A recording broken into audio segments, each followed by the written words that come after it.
out of the milk, right, to give you a little bit of background taste. So we're just going to pop that in there, put it up to the stove, and let it simmer, all right?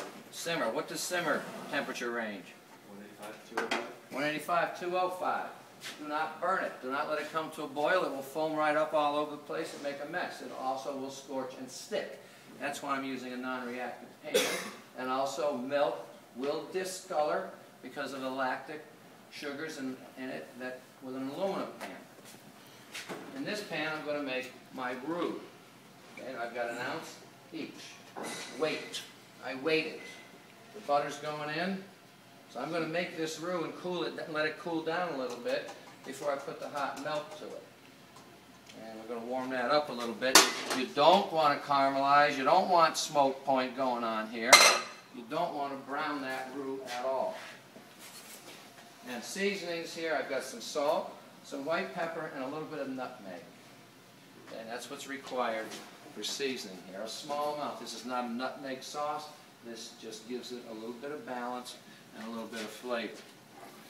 Normally what I'll do when that milk is ready to be combined with the roux, I'm going to take that onion piqué out so I don't have to mess around with that trying to beat in the roux and making it smooth. Alright? Okay, so in goes the flour. And I'm just going to mix this around. Make sure you get all of it and make sure you get it smooth. You leave a lump in your roux.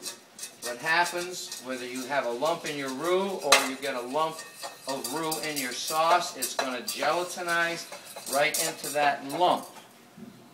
And then you're going to have lumps in your sauce. You're going to have little dumplings in there. My little dumplings. Alright, so let's not do that. We want to get that roux cooked just slightly.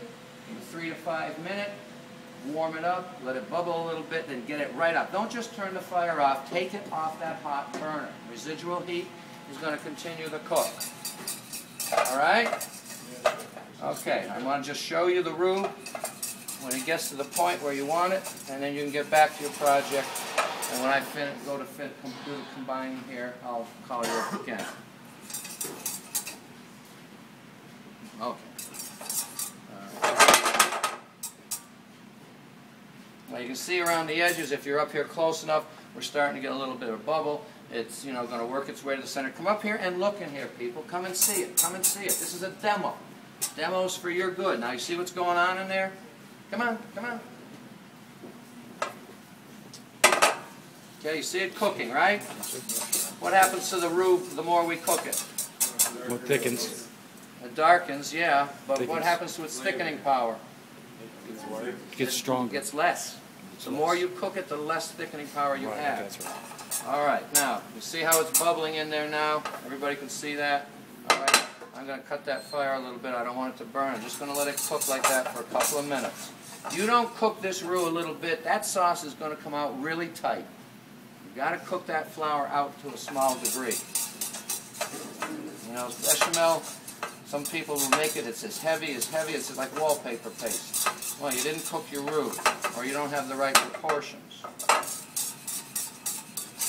don't let it get colored.